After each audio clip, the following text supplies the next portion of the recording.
ప్రభు అయిన యేసుక్రీస్తు నామంలో మీ అందరికి వందనములు. హల్లెలూయా. ఈరోజు పరిశుద్ధాత్మ దేవుడు మనకి ఇచ్చిన ఆత్మీయమైన ఆహారం ఏంటంటే, చూడండి, యెషయా గ్రంథము 14 అధ్యాయము 5-6 వచనాలు చదువుకుందాం. చెట్టునకు మంచు ఉన్నట్లు చెట్టునకు మంచు ఉన్నట్లు నేను అతని కొందును. తామర పుష్పం పెరిగినట్లు అతడు అభివృద్ధి నొందును. లెబనోను పర్వతము దాని వేళ్లు తన్నునట్లు తమ వేళ్లు తన్నుదురు. అతని కొమ్మలు విశాలముగా పెరుగును. ఒలీవ చెట్టునకు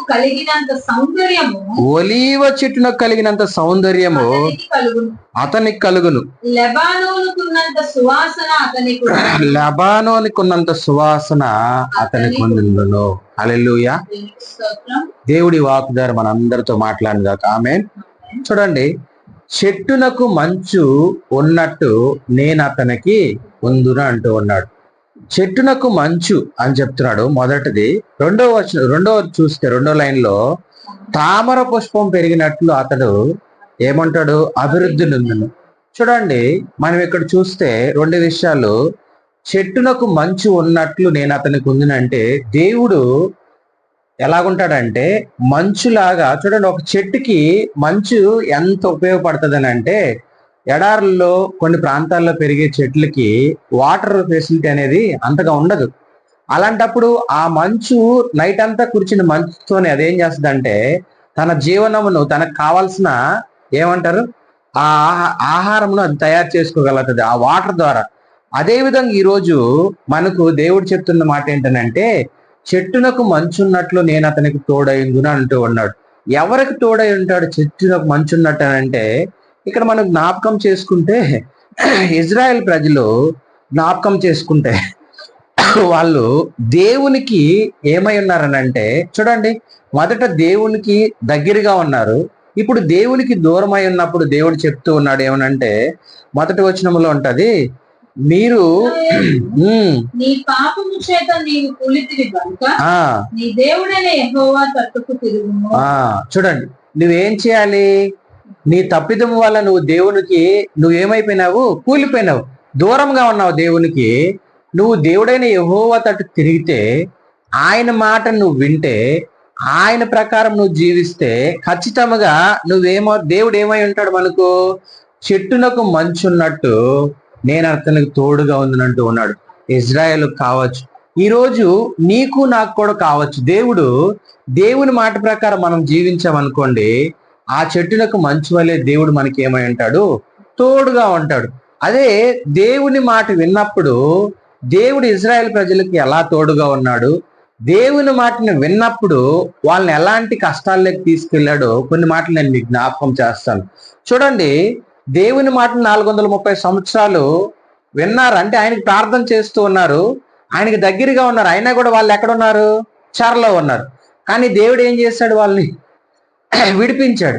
విడిపించిన తర్వాత వాళ్ళు ఏం చేశారనంటే, చూడండి, దేవుని మాటని వాళ్ళు తృణీకరించడం స్టార్ట్ చేశారు. కానీ దేవుడు వాళ్ళ పట్ల ఏం చేస్తూ ఉన్నాడు? అద్భుతాలు చేస్తూ ఉన్నాడు. వాళ్ళు ఆ ఐగుప్తు నుంచి రావటం మొదట ఎదురుపడిన సమస్య ఏంటనంటే, వాళ్ళకి ఎర్ర సముద్రం ఎదురుపడింది. కానీ అక్కడ దేవుడు ఏమై ఉన్నాడు? వాళ్ళకి తోడుగా ఉన్నాడు. ఎందుకనంటే దేవుడు అబ్రహాముకు వాగ్దానం చేశాడు. వాగ్దానం చేసిన దేవుడు నమ్మదగిన దేవుడు కాబట్టి ఖచ్చితంగా వాళ్ళకి ఏమై ఉన్నాడు? తోడుగా ఉన్నాడు. ఆ తోడుగా ఉన్నాడు.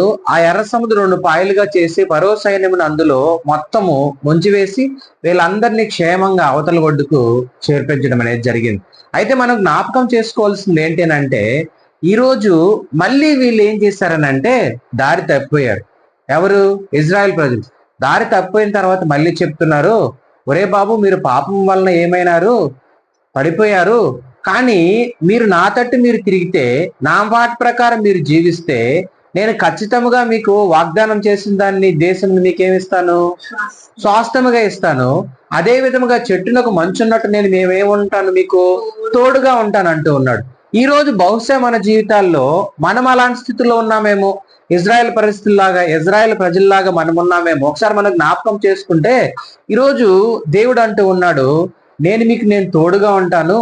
నేను ఆ మంచు అని అనేది మనం జ్ఞాపకం చేసుకుంటే యేసు క్రీస్తు ప్రభు వారికి సాదృశ్యము. ఆ మంచుని మనం జ్ఞాపకం చేసుకుంటే అది మన ఆత్మకు సాదృశ్యము. చూడండి, ఆయన మన తోడుగా ఉంటే మన ఆత్మ బలంగా ఉంటది. మన ఆత్మ ఆయనతో నింపబడి ఉంటే ఖచ్చితంగా మనం ఏమై ఉంటామంటే దేవునికి లోబడి ఉంటాం.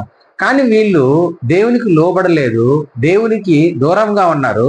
చూడండి, వీళ్ళు 1 సంవత్సరంలో వెళ్ళిపోవాల్సిన కనాన దేశంలో దేవుడు 40 సంవత్సరాలు ఎందుకు వాళ్ళు నడిపించాడని అంటే, వాళ్ళు తెలుసుకుంటారు, వాళ్ళు దేవునికి లోబడతారు, దేవుని సత్యమును విధేయతగా ఉండగలుగుతారని చెప్పి వాళ్ళని దేవుడు కొద్ది రోజుల్లో వెళ్ళిపోవాల్సింది 40 సంవత్సరాలు వాళ్ళకి ఏం చేపించాడు, ఒక పాఠం నేర్పించాడు. అయినా కూడా సరే వాళ్ళు కొంతమంది ఏమైనారు, తెలుసుకోలేకపోయినారు. అందుకే అరణ్యంలో వాళ్ళు ఏమైపోయారు, రాలిపోవడం అనేది జరిగింది. ఇక్కడ మనం జ్ఞాపకం చేసుకుంటే చూడండి, చెట్టునకు మంచున్నట్టు నేను నీకు తోడుగా ఉంటానని చెప్తున్నాడు ఈరోజు దేవుడు. అయితే ఒకవేళ నువ్వు ఇప్పటి వరకు దేవుని తట్టు లేవేమో, ఒకవేళ దేవుడు నిన్ను రక్షించుకున్న తర్వాత ఇజ్రాయేల్ ప్రజలలాగా నువ్వు కూడా దేవునికి దూరం అయిపోయి ఉన్నావేమో, ఒకసారి జ్ఞాపకం చేసుకుంటే దేవుడు నీతో మాట్లాడుతూ ఉన్నాడు, నేను నీకు తోడుగా ఉండాలనుకుంటూ ఉన్నాడు. హల్లెలూయా. అయితే నువ్వేం జ్ఞాపకం చేసుకోవాలో తెలుసా, ఆయన మాట ప్రకారము ఆయన వైపు నువ్వు తిరిగితే, ఆయన సత్యమును నువ్వు తెలుసుకుంటే, ఆయన సత్యమైన మార్గంలో నువ్వు నడిస్తే ఖచ్చితంగా దేవుడు నీకు తోడుగా ఉంటానంటూ ఉన్నాడు. హల్లెలూయా. ఆయన తోడుగా ఉన్నాడు అనుకో, నువ్వు ఎలాంటి సమస్యల్లో ఉన్నా ఆయన ఏం చేస్తాడు, నిన్ను విడిపిస్తాడు. చూడండి, వాళ్ళు బానిసత్వంలో ఉన్నాడు, దేవుడు విడిపించాడా లేదా? మనము 2024 సంవత్సరాల క్రితం, 25 సంవత్సరాల క్రితం మనం కూడా ఎక్కడున్నాము? బానిసత్వంలో ఉన్నాము, లోకంలో ఉన్నాము, చీకట్లో ఉన్నాము. పరలోకంలో ఉన్న తండ్రి తన కుమారుడు ద్వారా మనకేం ఇప్పించాడు? రక్షణ భాగ్యమును ఇప్పించాడు. అదే దేవుడు వాళ్ళకు వాగ్దానం చేశాడు, పాలు తేనెలు ప్రవహించే దేశంలో శ్రేష్టమైన దేశం ఇస్తానన్నాడు. ఈ రోజు నీకు నాకు ఏమని వాగ్దానం చేస్తున్నాడు తెలుసా? మరీ శ్రేష్టమైనది అని చెప్తున్నాడు. హల్లెలూయా. మరీ శ్రేష్టమైన దేశమును మనకి ఇవ్వాలనుకుంటూ ఉన్నాడు. అయితే మనకి ఇవ్వాలి అని అనుకుంటే మనం ఏం చేయాలని అంటే, ఆయనకి లోబడాలి, ఆయన యందు విధేయత కలిగి ఉండాలి, ఆయన అంటే భయభక్తులు కలిగి ఉండాలి. ఆయన తప్ప నీకు ఈ లోకంలో ఎవరు కూడా కనిపించకూడదు. అందుకే ఇక్కడ అంటూ ఉన్నాడు, చెట్టునకు మంచున్నట్టు నేను అతనికి వందున అంటూ ఉన్నాడు. హల్లెలూయా. ఇక్కడ చూడండి, 2వ లైన్లో చూస్తే, తామర పుష్పం పెరిగినట్లు అతడు అభివృద్ధి చెందున అంటూ ఉన్నాడు. ఇక్కడ మనం చూడండి, తామర పుష్పము ఎక్కడ పెరుగుతుందమ్మా? బురదలో పెరుగుతుంది. ఇప్పుడు కూడా తామర పుష్పము చూసే ఎక్కడ పెరుగుతుంది? బురదలో పెరుగుతుంది. ఆ బురదని మనం లోకంగా తీసుకుంటే, ఆ పుష్పము ఎప్పుడైతే బయటికి ప్రత్యేకంగా మనం తీసుకుంటామో దాన్ని అనేక రకాలుగా మనము వాడుకుంటూ ఉంటాం. అయితే మనం జ్ఞాపకం చేసుకుంటే, బురద లాంటి మన జీవితమును దేవుడు ఏం చేస్తాడంటే ప్రత్యేకపరిచాడు. ఈరోజు ప్రత్యేకంగా తీసుకున్నాడు, ప్రత్యేకంగా ఉంచాలనుకుంటూ ఉన్నాను. ఎందుకనంటే మన జీవితాలు ఎలాంటివంటే ఆ బురద కన్నా కూడా హీనమైన జీవితాలు. అలాంటి జీవితాలను ఆయన రక్తం ఇచ్చి మనల్ని కొనుక్కొని మనల్ని ప్రత్యేకపరిచి ఈరోజు మనల్ని సజీవులుగా ఉంచి ఉన్నాడంటే దేవుడు మన పట్ల గొప్ప కార్యము ఆయన చేసి ఉన్నాడు. అయితే మనం జ్ఞాపకం చేసుకోవాల్సింది ఏంటంటే, ఆయన మాట నువ్వు వినాలి, ఆయన మార్గంలో మనం నడవాలి. అయితే వీళ్ళు ఇక్కడ ఇజ్రాయెల్ ప్రజలు మనం జ్ఞాపకం చేసుకుంటే దేవుడు వాళ్ళకి ఒక మాట చెప్తున్నాడు, మీరు నా తట్టు తిరిగితే నేనేం చేస్తానో తెలుసా? చెట్టుకు మంచున్నట్టు నేను మీకు తోడుగా ఉంటానని చెప్తూ ఉన్నాడు. హల్లెలూయా. ఈ రోజు ఆయన మాట ప్రకారం మనం జీవిస్తే దేవుడు మనకు అంటూ ఉన్నాడు, మనకు తోడుగా ఉంటానని చెప్తున్నాడు. ఆయన తోడుగా ఉంటే ఏ సమస్య నుంచైనా నిన్ను దేవుడు విడిపించగలుగుతాడు. చూడండి, ఆయన తోడుగా ఉంటే ఏ అపాయం మన గుడారానికి సమీపించదు. ఆయన తోడుగా ఉంటే శత్రువులు మన ఎదుట నిలబడరు. ఆయన తోడుగా ఉంటే చూడండి, మనం వెళ్ళేటప్పుడు వచ్చేటప్పుడు తన దేవదూతలతో మనల్ని కావలి ఉంచుతాడు మనకు. అయితే అలాంటి గొప్ప దేవుడిని మనము కలిగి ఉన్నాం కాబట్టి ఆయన మాటని మనము వినాలి.